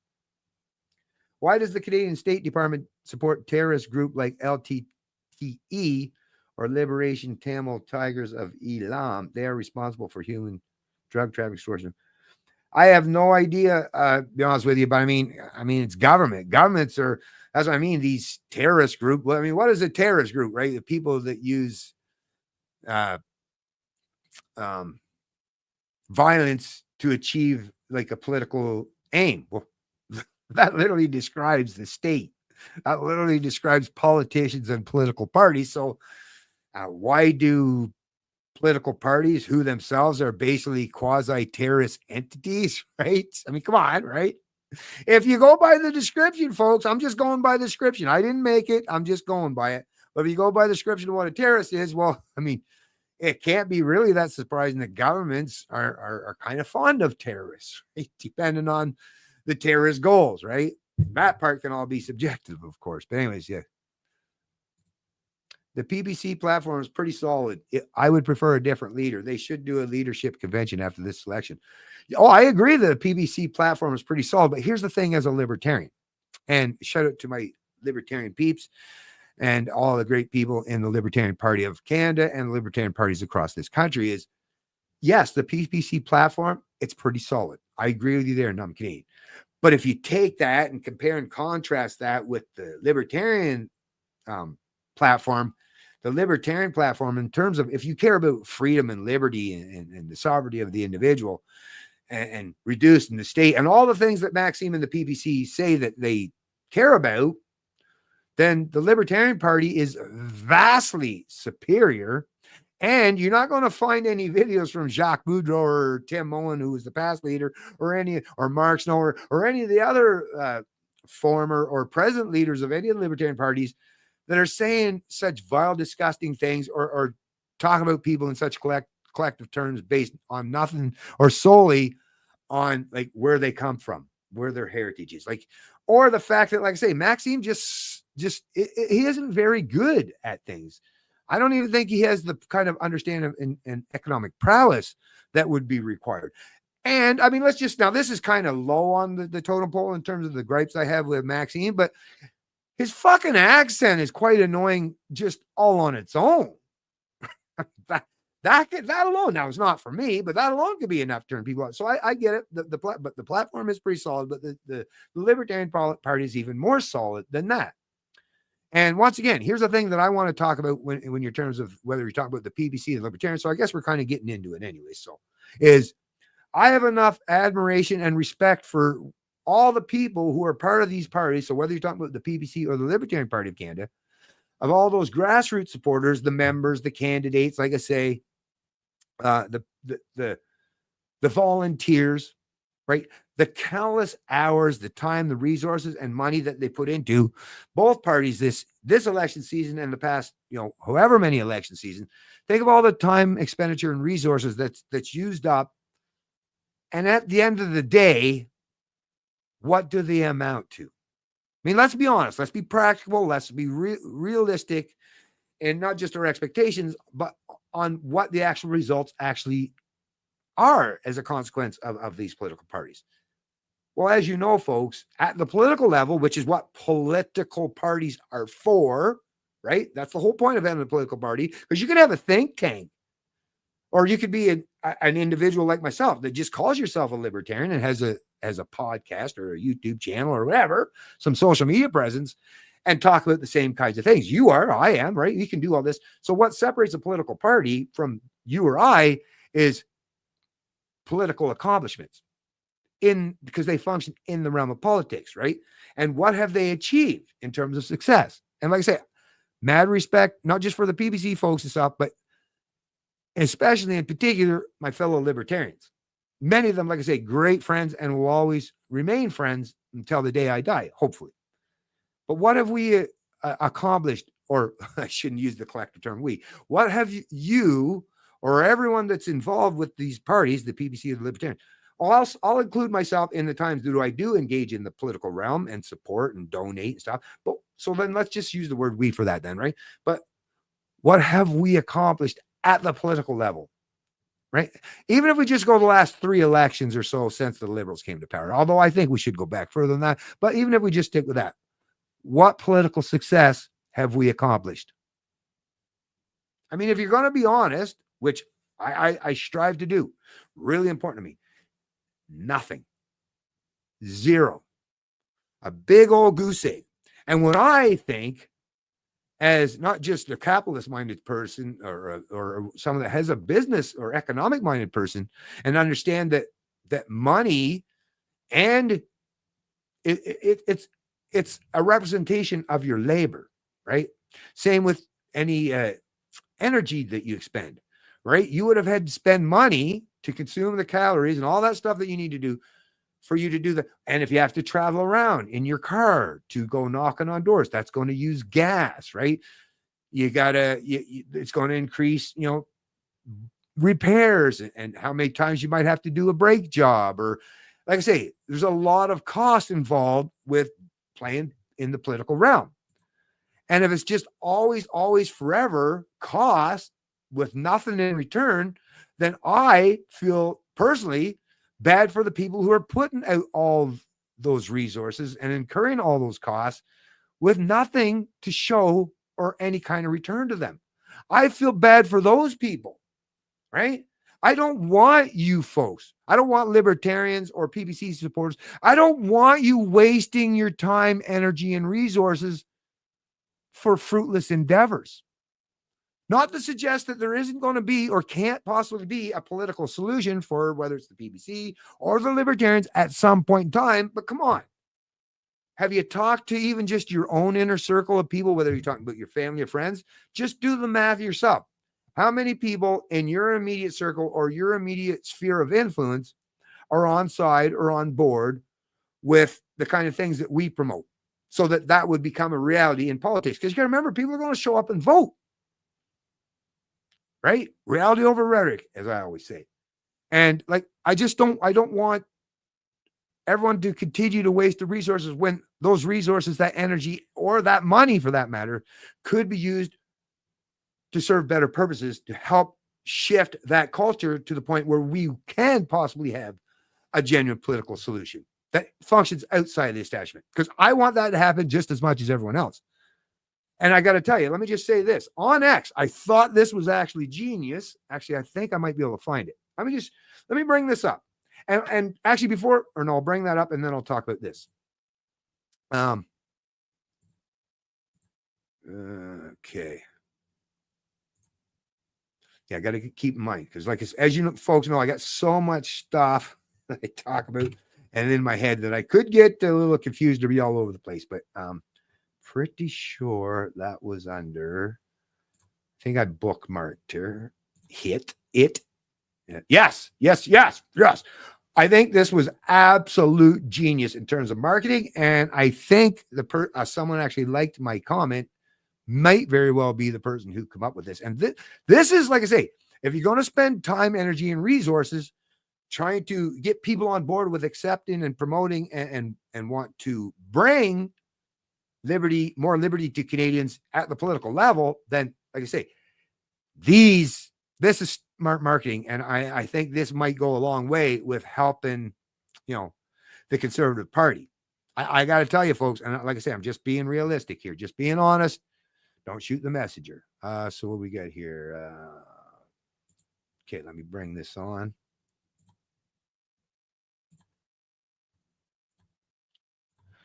So the pleb reporter at Truck Driver Pledge shared this on X, and I actually seen it shared a few other places, but this is the example I'm going to show you here. And it's already received, well, at this particular time, 500, so 500,000 views. And in the Canadian context, that's pretty good, right? That's pretty good in the Canadian context of things. And like I say, I think it's just such smart marketing. So let me just show you. Let me just play a little bit of this. Make sure that you guys can see that. Yeah. It's my parents, mom and dad. You guys have worked very hard, bought a house, done everything right in the aspect of life, raised kids, worked hard. But yeah, times have changed. Canada is no longer what it is. You guys voted Liberal in the past, and that's okay. Listen, that's okay. In this election, I need you to think about me and the younger generation. Cost of living, number one, is way too expensive. The streets, number two, are super dangerous. And number three, the economy is super, super down. Mom and dad, please think about these three aspects when you are thinking of your future grandkids, my kids, God willing. And yeah, vote Conservative. I'm challenging my friends to make videos talking to their parents and making videos to their parents. Thank you, everyone. I know I'm not into politics, but what's happening in Canada is scary. We don't feel safe in our own neighborhoods, sleeping at night knowing that at any second someone could just break in. Your business, everything you've built for 30 plus years is beginning to hurt. And honestly, I'm scared for my future. I'm scared that I'll never be able to own my own home when I'm older. Even thinking about the future feels hopeless sometimes. You've always done everything you could in your guys' power to give me a better life, to give me and my siblings a better future. Now I'm asking for your help to protect it. Please, vote Conservative. Give Canada another chance. Mom, Dad, Grandma, Grandpa, when you came here to Toronto 25 years ago, you came here with a Canadian dream. You worked hard, you bought a house, you put your kids through school, you gave us a great education, and we're so grateful for that. You voted Liberal to help your lives as immigrants. But it's my first time voting, and I look outside, and it's not that world anymore. It's a different world. The housing prices. I work in tech. How am I going to buy a house for myself before I'm 40? We don't have that luxury anymore. Guys, we got to buckle down. It's game time now. It's time to vote, and it's time to vote Conservative. Hi, Mom and Dad, Namaskaram. Something that we need to talk about, and I think is very important, is how you immigrated to Canada around 10 years ago and built such a life for us. It includes education, a house, as well as jobs, and providing us with the utmost quality of life. It all comes from your hard work.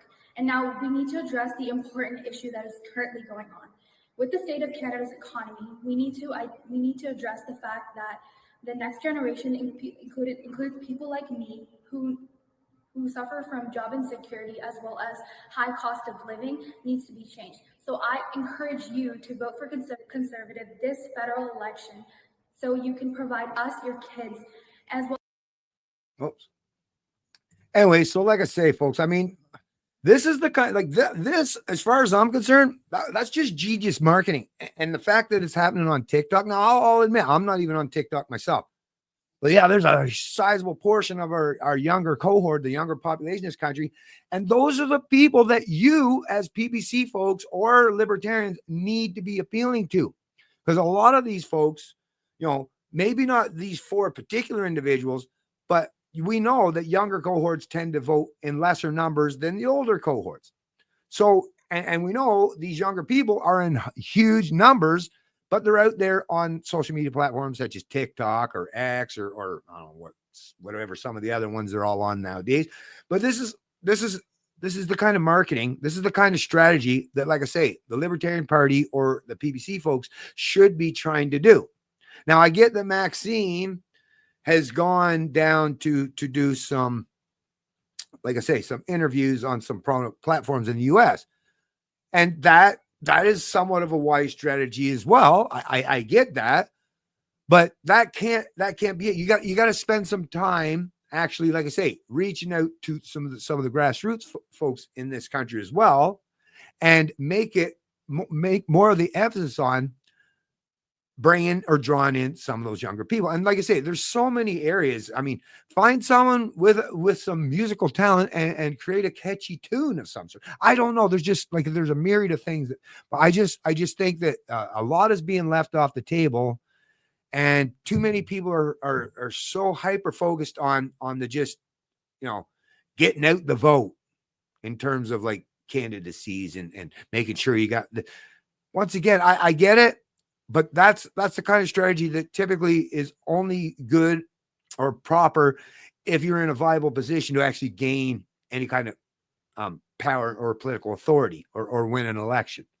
As we know, and as you see, and I mean, come on, not only is the PPC not going to get in the debates, they're even kicking the Green Party. Once again, I'm not a fan of the Green Party, but the fact that they're kicking the Green Party out of the debate tells you that, well, obviously Maxine, if they can't even get in, then you know Maxine.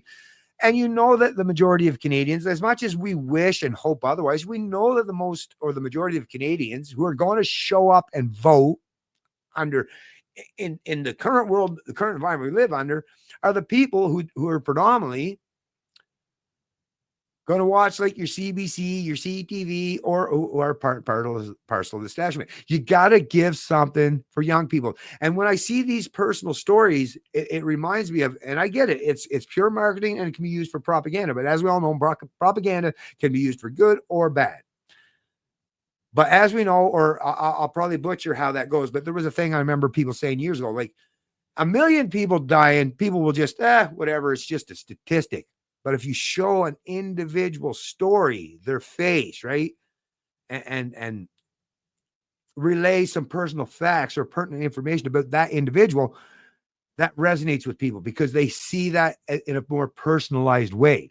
And that's what these 4 people talking about their own personal situation. That's the kind of stuff that's going to appeal to a whole lot of other people in their cohort. And maybe even some older people are feeling bad about their situation or circumstance. I like I say, I think that was a wise thing to do, and maybe something that others, although that's the thing, try to get out in front of these things rather than sit and wait for someone else to do something. Try to get out in front of these things and be the one that comes up with the new ideas, the innovator, the entrepreneur, the creator, right? Don't just follow other people's leads.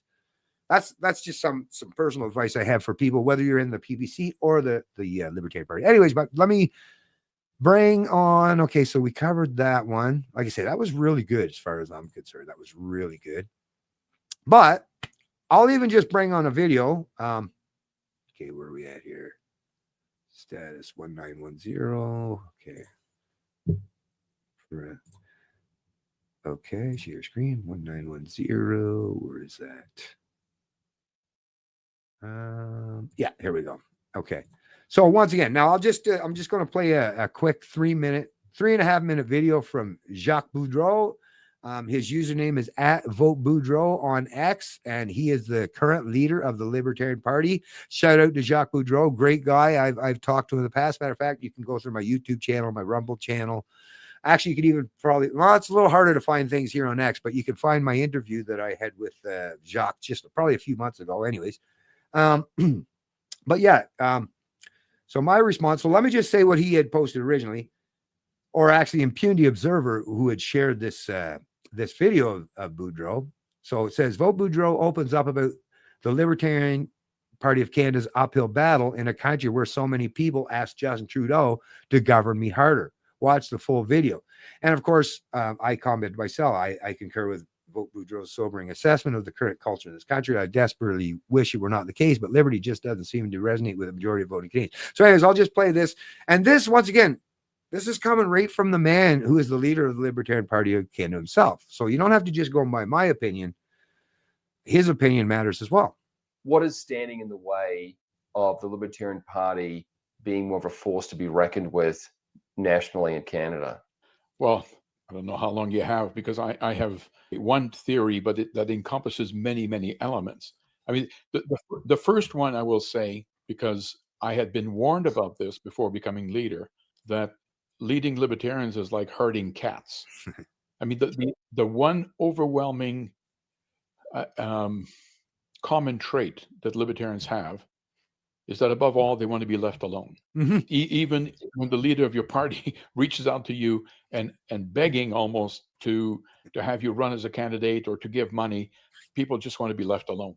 And I draw attention to this because it's tremendously important. If, like many of the other parties, one of the things that's driving you is this desire, it's almost like this lust for power, where you can boss people around, it really gives you an impetus to get involved and do things, right? Because you see the prize. But as a libertarian, there's no such prize as, bossing people around or telling them what to do. What you would do is bring freedom. And I think in many ways, it's a lot less luring as an incentive to get involved as it is for the other one. So that's number one. Number two, I don't know what the percentages are, but I can tell you that there are different segments of the populations that as far as I can tell, I cannot possibly reach. Number one, there's a subgroup of the population that benefits immensely from the current system. Yeah. They are, benefiting from government largesse or government monopolies or monopolies, monopsonies, they get contracts. They, like they're part of the system, and they want no part of a change to the system. That's number one. Number two, as we found during COVID, there is a segment of the population that loves to be told what to do. I don't know if you're familiar with Gad Saad, but he's got a great line where he was saying about those types of people. They go to Justin Trudeau and say, "Oh, Justin, please govern me harder." Well, there's a segment of the population that loves that. Again, I don't know what percentage these groups represent, but that's another segment that I wouldn't be able to reach. Another one that's very close to this is, as libertarian, we often say freedom comes with responsibility. We're not going to tell you what to do. We're not going to boss you around. We're not going to prevent you from doing things. But if you do things that are harmful to yourself and things, go pear-shaped, you have to own it. You can't come back and moan and complain.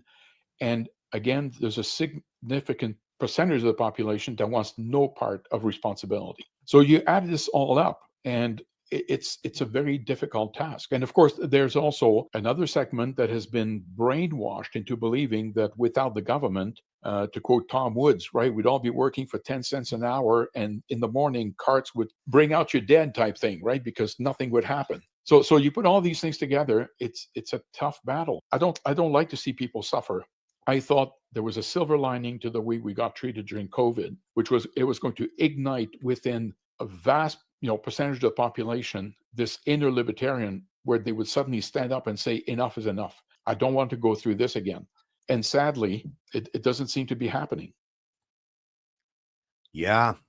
Sadly is right. And he says it perfectly, well articulated. Like I say, we have some great voices and representatives. That's the sad, sobering part of all this, is there's such great, intellect and empathy, understanding, compassion, principled, well-meaning, live, let live, leave us alone type people in this country whose sole goals is just to make sure that we can live peacefully amongst each other as best as we can. That's really all we want as libertarians at the end of the day. It's like, nobody expects perfection, but can we fucking at least, like, we are barreling so fast towards being a full-on top-down authoritarian collectivist country. If we're not already there, like, I don't know, like semantics, I pretty much think we're pretty close to being there as it is. The violent thing hasn't reared its ugly head yet, but that's because most people are conformist and compliant. Right.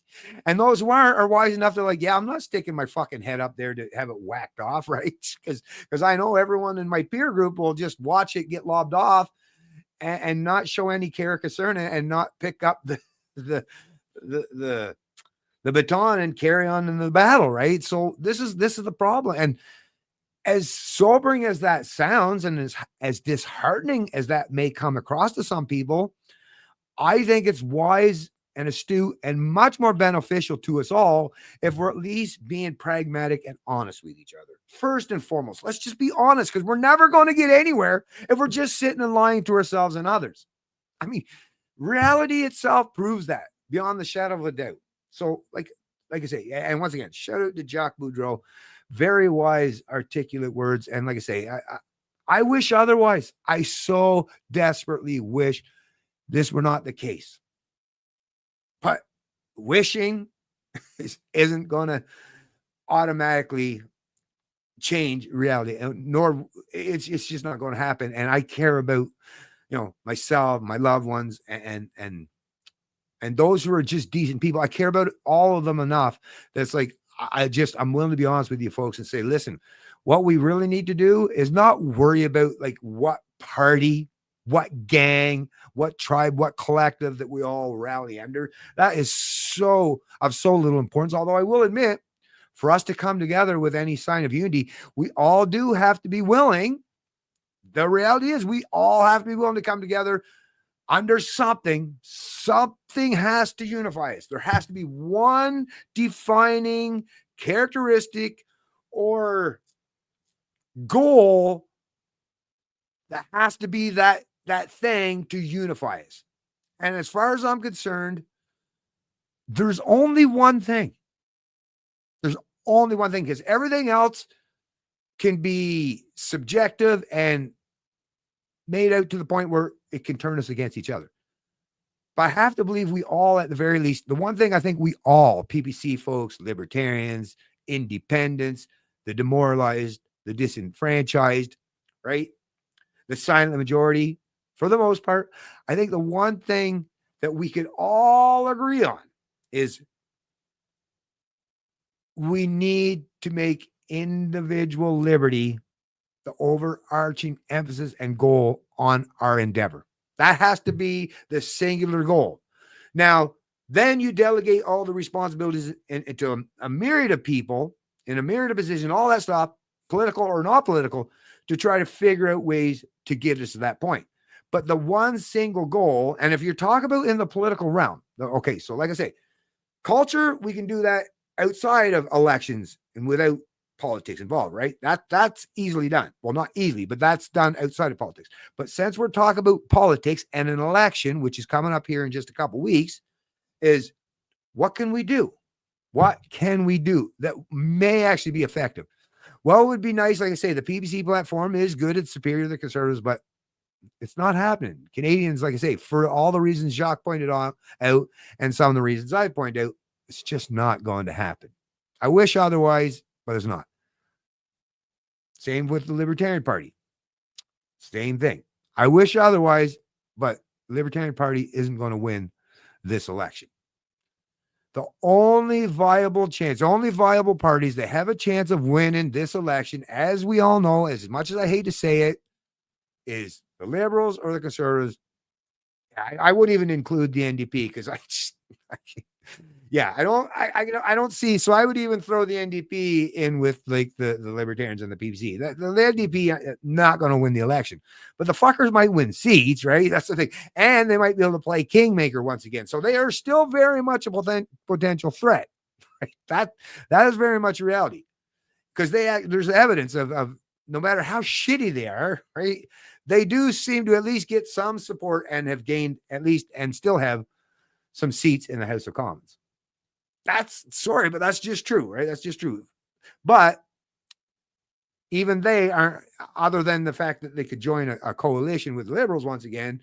But in reality, if you're against that coalition of Liberals and the NDP, and, you know, the Greens would kind of be tacitly there supporting them, might not be part of the actual coalition, but they'd still be mostly supporting because they both share the same political preferences and progressive type of collectivism that they promote, right? So really, at the end of the day, what are you left with? On the big stage, well, it's Pierre Poilievre and the federal Conservatives. And I get it. Man, you've seen and heard me gripe about his lack of principles, his unwillingness to be brave and bold, and where sometimes his opinion is basically just on, well, what polls good, right? Or trying to appeal to drag some of those liberal voters more his way. I get where he's failing miserably.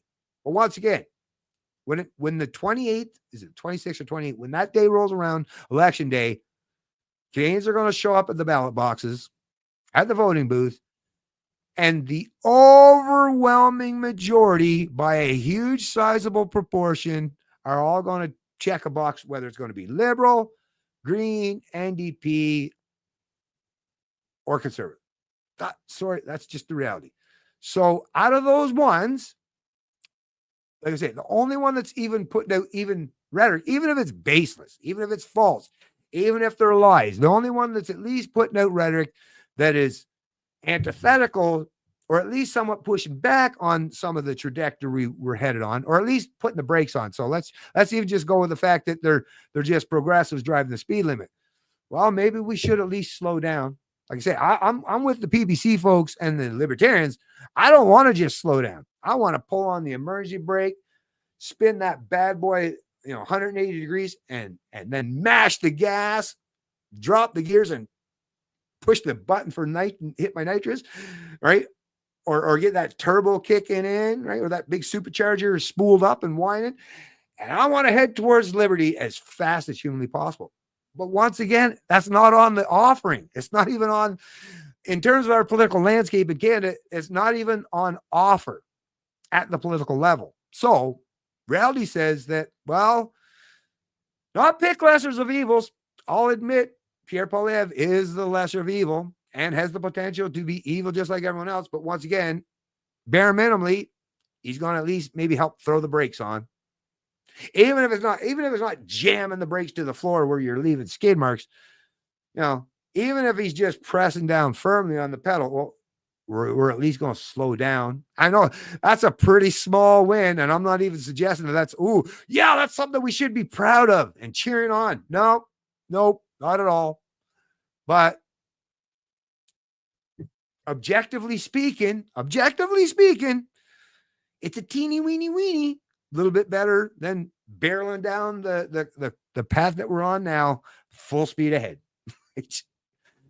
With the Liberal and NDP and the Green counterparts at this point, basically looking to open the door, reach out under with a pair of fucking snips and cut the brake lines. Right? So I don't know. Like I say, anyways, I know, like I say, I'm not foolish or naive. I realize that some people are going to be upset about me. And matter of fact, Tom Marazzo, he's got a fairly popular following. Let me just bring this up here.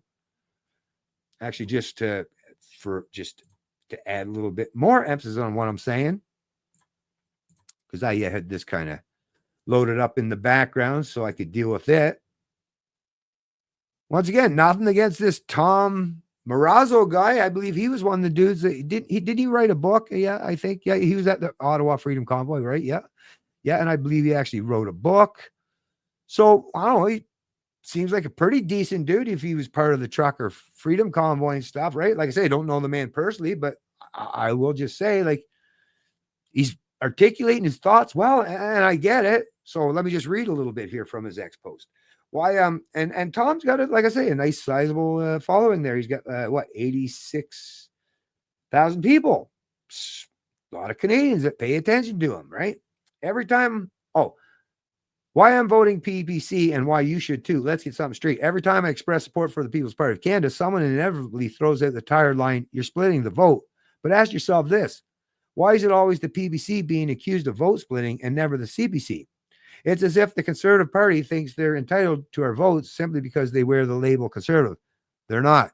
Now, let me just say, first and foremost, before I continue on, I get it, Tom. I've actually made that same argument.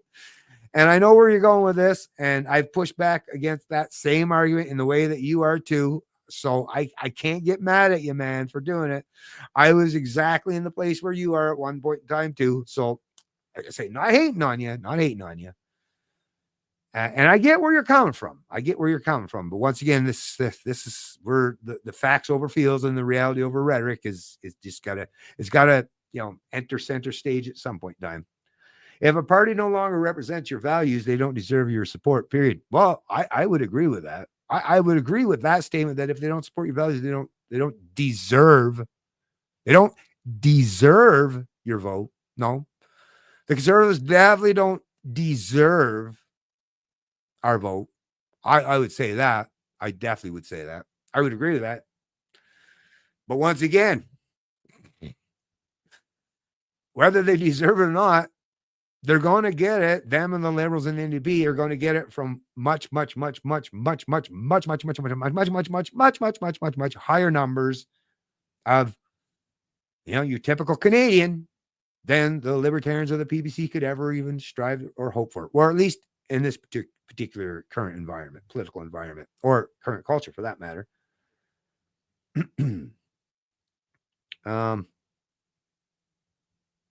Let's call it what it is. The PPC is not splitting the conservative vote. They're the conservative vote. They are the conservative vote. I would actually say that he's pretty bang on that. Once again, I don't disagree with that at all. Matter of fact, when it comes to people, pointing out some of the crazy aspects of the system or some of these realities, we're all on board. It's when you get to okay, what's the strategy going forward to try to unwind this stuff? That's where we get to the points of contention and disagreements, right? But so far, completely on board with what Tom's saying here. The CPC is just another establishment party trying to masquerade as something they're not. 100% agreed there too.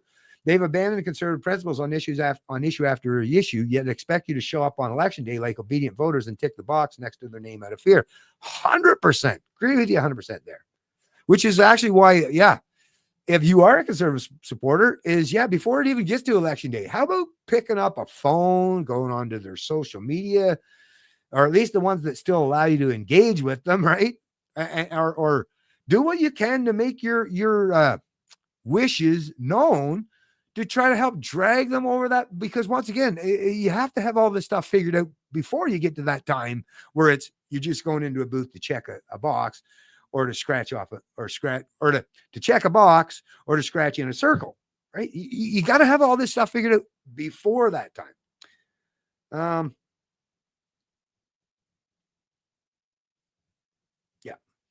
Fear of the Liberals, fear of wasting your vote, fear of not winning. But I'm not a fear voter. I'm a values voter. And I vote for the party that best aligns with my values, not the one the media tells me is electable, and certainly not the one begging for my vote while betraying everything I stand for. I get it. And I have a mad amount of respect, and I'm not even against Tom or even the people. Vote for PPC if that helps you sleep better at night, and because you want to do that as a principled protest vote. But then at least acknowledge that that's really all that's going to end up being at the end of the day in our current political environment. And with, like I say, political and cultural environment, is at the end of the day, and I'm not against this, but it is just a principled protest vote that's not going to amount to anything other than that.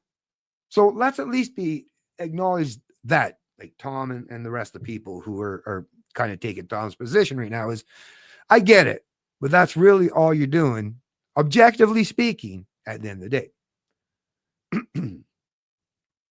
The PPC platform, it's everything Canadians expect from a principled conservative party, but aren't getting from the CPC. Once again, total agreement there. In fact, the PPC is promising to do all the things you wish the CPC would do, things the CPC has outright stated they have no intention of doing. Agree with you there. The CPC is pro-war, pro-NGO interference, and soft on the immigration issues that matter. The PPC, by contrast, bold, honest, not afraid. Totally with you there. And all the things that you're saying, the Libertarians do even much better than conservatives. The Libertarian Party and the leadership, all the way down to the members and the candidates of the Libertarian Party of Canada, are vastly superior because they're libertarians, not conservatives. They take liberty of all social and economic. They take liberty much more serious than a conservative. They don't just play in like tribe sports or team sports.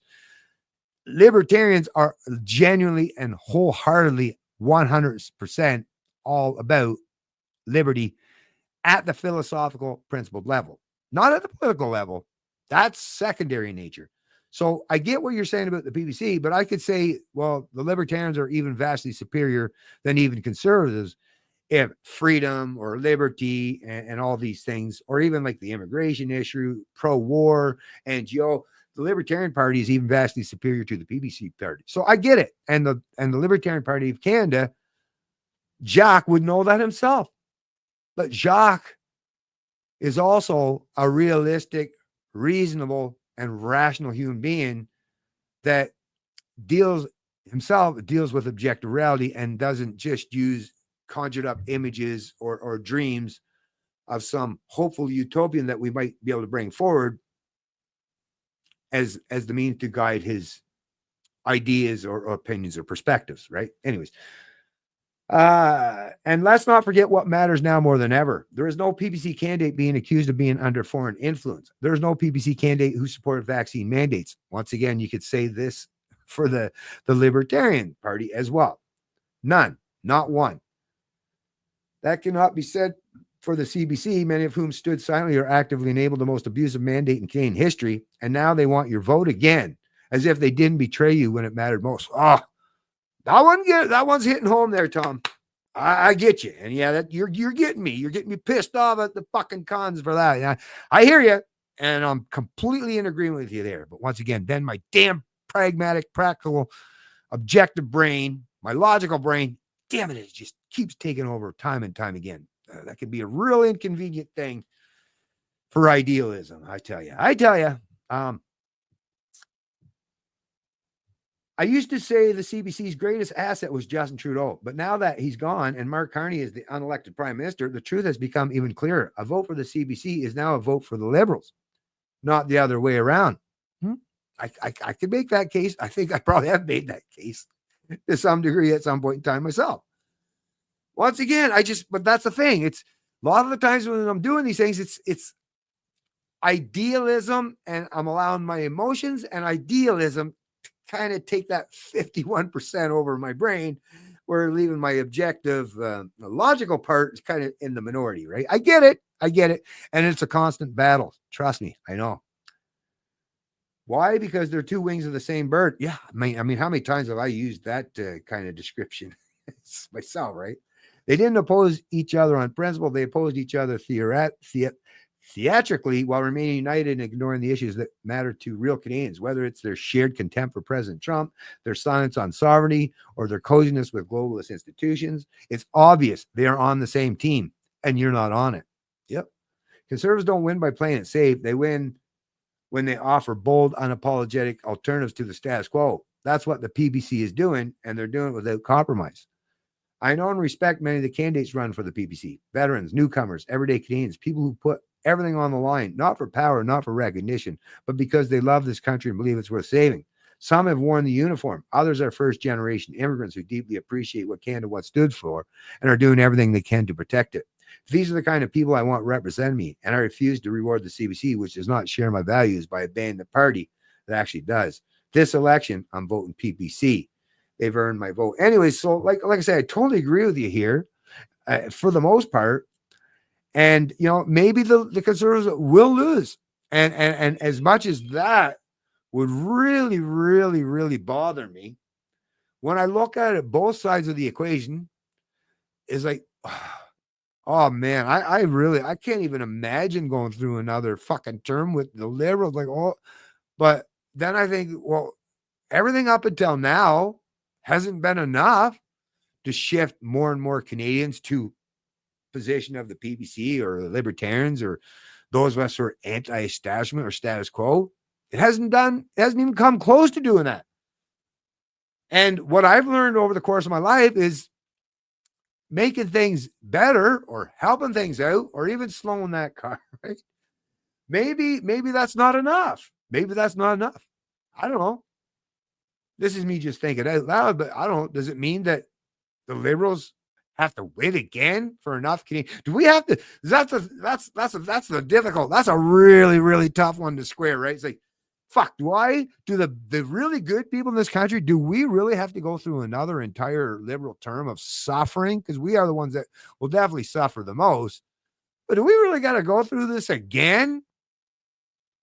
Just so that in the hopes that our fellow Canadians at some point in time will at least themselves suffer enough that they'll be like, oh, I don't know the suffering you're feeling, but boy, that little bit of suffering I'm feeling, yeah, that's enough for me to finally change my mind and vote against the establishment or the status quo. I mean, I don't know. Like I said, once again, I to be honest with you folks, like I said, I don't have all the answers.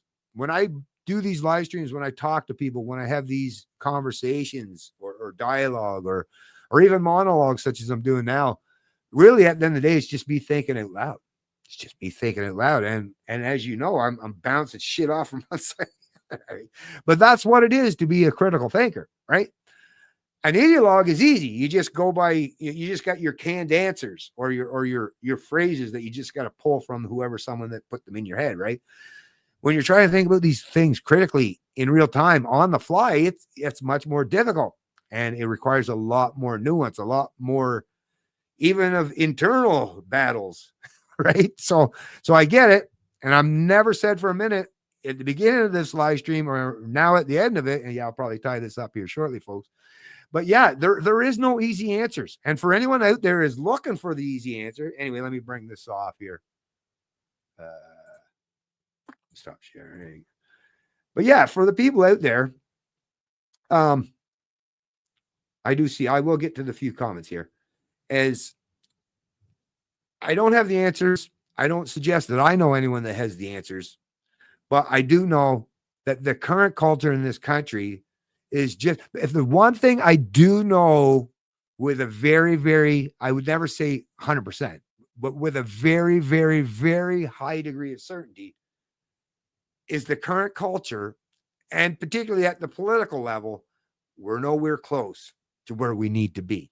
for viability in terms of the PPC or the Libertarian Party of Canada. Once again, I hate the fact that I even have to say this. I hope most of you folks realize that, especially if you're new to watching my stuff, I hope you watch enough of my content that you get to know me a little bit better, so you realize that, you can't just summarize who I am as a person in one live stream, because like I say, I don't know. I'm just thinking on the fly in real time and trying to be as objective and logically consistent and ethically minded and principled as I possibly can, while at the same time being completely pragmatic. And like I say, at this particular junction, and I don't know, things could change between now and then, but this particular junction, when it comes to pulling the lever or checking the box or scratching in that circle, I firmly believe that voting for the PPC or the Libertarian Party, well, I will just say this. Actually, let me emphasize this, because I forgot to mention this early on.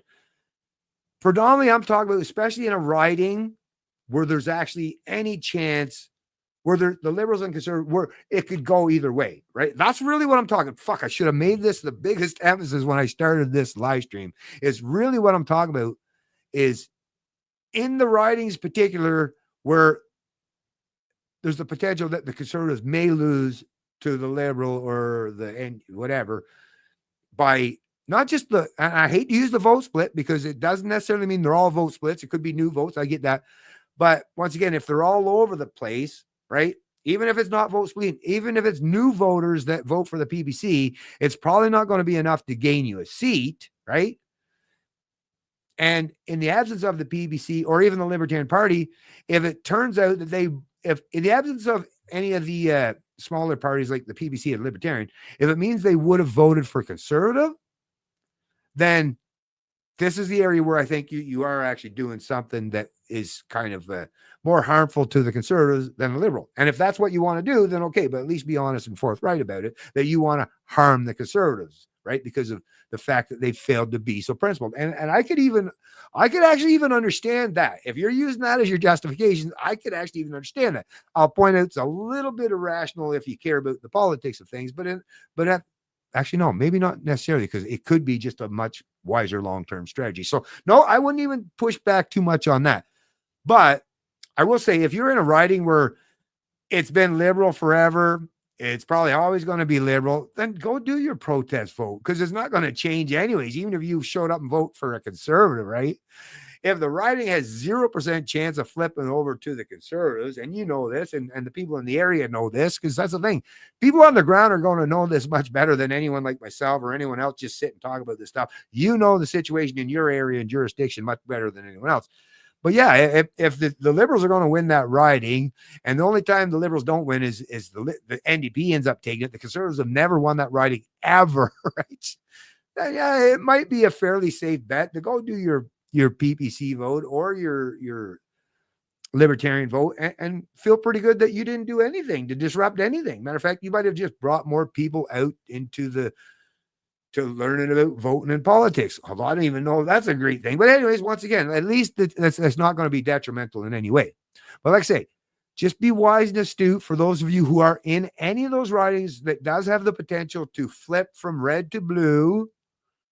And especially if it has like a PPC and a Libertarian candidate on the ballot as well, like I say, whether they're new votes or splitting the vote, you are definitely going to have an effect on the Conservative outcome results for that particular party. Well, or at least diminish it, or probably diminish it in some way, which of course will benefit Liberals.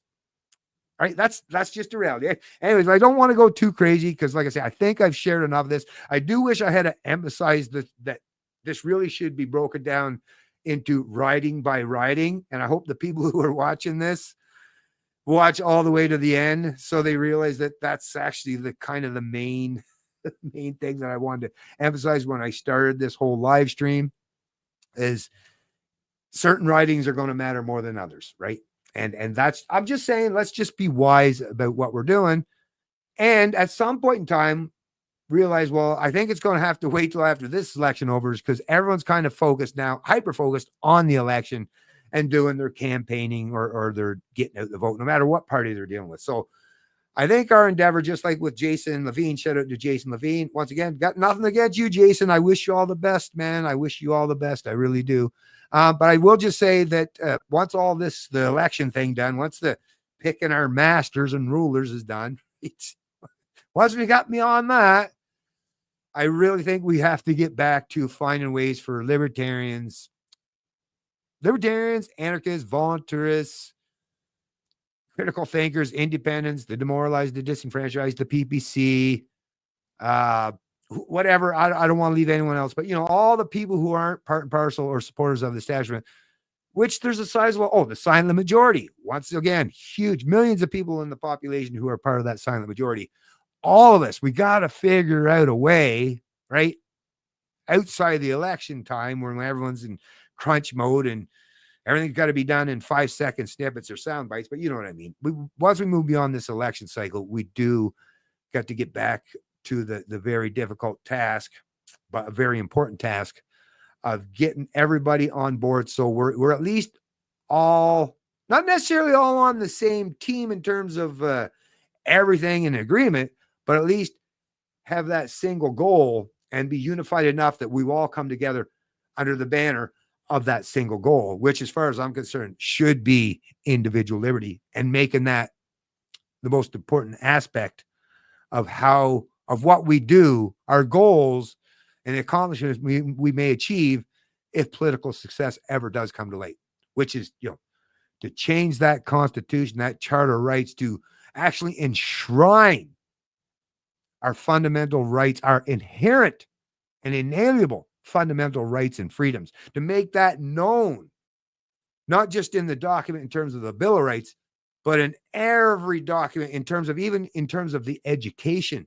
that people receive, so that they all understand that liberty is the highest value and the highest ideal that is conducive to making life better for all of us, without exception, regardless of skin color, regardless of any artificial, superficial, or even ideologically driven preferences that you might have, or religious preferences.